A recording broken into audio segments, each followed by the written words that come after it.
ನಡೆಸಿದ್ದಾರೆ. ಅತ್ಯಂತ ಅದ್ದೂರಿಯಾದ ಬೆಳಗಾಂ ಬ್ಲಾಕ್ ಹಾಗೆ ಉತ್ತರ ಒಳ್ಳೆಯ ರೀತಿಯ ಒಂದು ಪರ್ಫಾರ್ಮೆನ್ಸ್ ಕಾಣ್ತಾರೆ.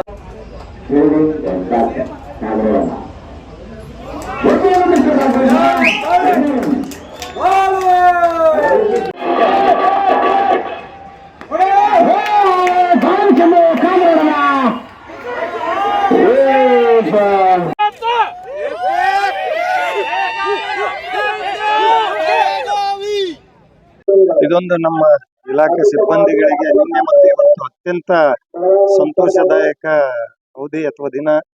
ಮಾನ್ಯ ಆಯುಕ್ತರ ನಿರ್ದೇಶನದಂತೆ ನಾವು ಬೆಳಗಾವಿ ಒಂದು ವಿಭಾಗ ಮಟ್ಟದ ಸಮಾಜ ಕಲ್ಯಾಣ ಇಲಾಖೆ ನೌಕರರ ಒಂದು ಸಾಂಸ್ಕೃತಿಕ ಚಟುವಟಿಕೆಗಳು ಮತ್ತು ಕ್ರೀಡಾ ಸ್ಪರ್ಧೆಗಳನ್ನು ಏರ್ಪಡಿಸಿ ಪ್ರತಿಯೊಬ್ಬ ಸಿಬ್ಬಂದಿಗಳು ಎಲ್ಲ ಹಂತದ ಎಲ್ಲ ವೃಂದದ ಸಿಬ್ಬಂದಿಗಳು ಸಮಾನತೆಯಿಂದ ಎಲ್ಲರೂ ಒಂದು ಖುಷಿ ಪಡ್ತಾ ಇದ್ದೀವಿ. ಇದು ನಮ್ಮ ಇಲಾಖೆಯ ಒಂದು ನಿರ್ಧಾರ, ಅತ್ಯುತ್ತಮ ನಿರ್ಧಾರ ಅಂತ ಹೇಳಕ್ ಇಷ್ಟಪಡ್ತೀವಿ. ಎಲ್ಲ ನಮ್ಮ ಬೇರೆ ಬೇರೆ ಜಿಲ್ಲೆಗಳಿಂದ ಉಪನಿರ್ದೇಶಕರು, ಜಂಟಿ ನಿರ್ದೇಶಕರು ನಮ್ಮ ಇಲಾಖೆಯವರು ಬಂದಿದ್ದೀವಿ. ಎಲ್ಲರೂ ಸ್ನೇಹಿತರಾಗಿ ಒಂದು ಇವತ್ತು 2 ದಿನದಲ್ಲಿ ಬೆರೆತು ನಮ್ಮ ಒಂದು ಬಾಂಧವ್ಯ ಮತ್ತು ಕಮ್ಯುನಿಕೇಶನ್ ಎಲ್ಲ ಸುಧಾರಿಸಲಿಕ್ಕೆ ಸಹಾಯ ಆಯಿತು ಅಂತ ಹೇಳ್ಬಿಟ್ಟು ನಮಗೆ ಖುಷಿ ಆಗ್ತದೆ. ಇಲ್ಲಿ ಬಿಜಾಪುರ ಡಿ ಮತ್ತೆ ಗದಗ ಡಿ ಅವರು ಇದ್ದಾರೆ, ಎಲ್ಲ ಇದ್ದೀವಿ. ತುಂಬಾ ಒಳ್ಳೆ ನಿರ್ಧಾರ. ಇದನ್ನ ಪ್ರತಿ ವರ್ಷ ನಾವು ಮಾಡ್ತೀವಿ ಸಂತೋಷದಿಂದ ಅಂತ ಹೇಳಲಿಕ್ಕೆ ಇಷ್ಟಪಡ್ತೇವೆ.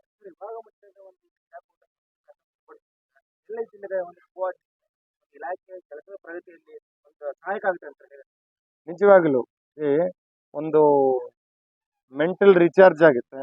ನಮ್ಮ ಸಿಬ್ಬಂದಿಗಳ ಒಂದು ಬಾಂಧವ್ಯ ಇಂಪ್ರೂವ್ ಆಗುತ್ತೆ. ಇಲಾಖಾ ಕಾರ್ಯಕ್ರಮಗಳ ಡೇ ಟು ಡೇ ಚಟುವಟಿಕೆಗಳು ಒಬ್ರಿಗೊಬ್ರಿಗೆ ತಿಳ್ಕೊಳ್ಳಕ್ಕೆ, ಇವನ್ ಕ್ಲರಿಕಲ್ ಸ್ಟಾಫ್ ಅಲ್ಲಿ ಹಂತದಲ್ಲೂ ಅಥವಾ ನಮ್ಮ ವಾರ್ಡನ್ ಹಂತದಲ್ಲೂ ಯಾರು ಹೇಗೆ ಮಾಡ್ತಾ ಇದ್ದೀರಿ ಅಂತ ತಿಳ್ಕೊಳ್ಳಕ್ಕೆ, ಈ ನಮ್ಮ ಕಾರ್ಯಕ್ಷಮತೆಯನ್ನು ಸುಧಾರಿಸಿಕೊಳ್ಳಿಕ್ಕೆ ಈ ಕಮ್ಯುನಿಕೇಶನ್ ಕ್ರಮ ಇದೆಯಲ್ಲ, ಅಥವಾ ಎಲ್ಲರೂ ಕೂಡಿ ಬೆರೆಯುವಂತ ಕ್ರಮ ನಮಗೆ ಹೆಲ್ಪ್ ಆಗ್ತದೆ ಅಂತ ಅನಿಸ್ತದೆ. ಮಾಡಬೇಕು. ಇದು ಮಾತ್ರ ನಮ್ಮ ಆಯುಕ್ತರ ನಿರ್ದೇಶನದ ಮೇರೆಗೆ ಮಾಡ್ತಾ ಇದ್ದೀವಿ. ಇದು ನಾವು ಮುಂದುವರಿಸಿಕೊಂಡು ಹೋಗ್ಬೇಕು ಅಂತೇಳಿ ಎಲ್ಲ ಅಧಿಕಾರಿಗಳ ಮತ್ತು ಸಿಬ್ಬಂದಿಗಳ ಅಪೇಕ್ಷೆ ಇದೆ. ಮಾಡ್ತೀವಿ. ಇದೇನು ಅತಿ ಹೆಚ್ಚಿಗೆ ಖರ್ಚಾಗಂತದ್ದು ಅಲ್ಲ. ಸೊ ಮಾಡಬೇಕು ಅಂತ ನಮ್ಮ ಒಂದು ಅಭಿಪ್ರಾಯ. ನಮ್ಮ ಸಮಾಜ ಕಲ್ಯಾಣ ಇಲಾಖೆಯೇ ಉತ್ಸಾಹದ ಇಲಾಖೆ. ನಿಜವಾಗ್ಲೂ ಉತ್ಸಾಹ ಇದೀವಿ. ಅಂತದೇ ಏನೇ ಇದ್ರು ಎಲ್ಲಾ ಜಿಲ್ಲೆಯಲ್ಲಿ ಇಲ್ಲಿ ಕಂಡು ಬರ್ತಾ ಇದೆ ತಮಗೆ ನಿನ್ನೆಯಿಂದ. ಯಾಕಂದ್ರೆ ಎಂತ ವಯಸ್ಸಾದವರು 50 ವರ್ಷ ಮೇಲ್ಪಟ್ಟವರು ಕೂಡ ಒಂದು ಸಾಂಸ್ಕೃತಿಕ ಕಾರ್ಯಕ್ರಮಗಳಲ್ಲಿ ಭಾಗವಹಿಸಿದ್ ನೋಡಿದ್ರೆ ನಮಗೆ ಉತ್ಸಾಹದ ಚಿಲುಮೆ ಎಲ್ಲರಲ್ಲೂ ಇದೆ ಇಲಾಖೆಯಲ್ಲಿ ಅಂತ ಹೇಳಕ್ಕೆ ಖುಷಿ. ನಾನು ರಾಮನಗೌಡ ಕನ್ನೊಳ್ಳಿ, ಜಂಟಿ ನಿರ್ದೇಶಕರು ಬೆಳಗಾವಿ ಜಿಲ್ಲೆ. ಇವರು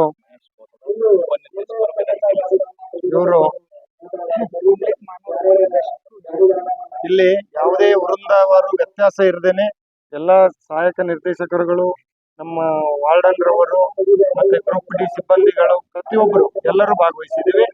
ಥ್ಯಾಂಕ್ ಯು.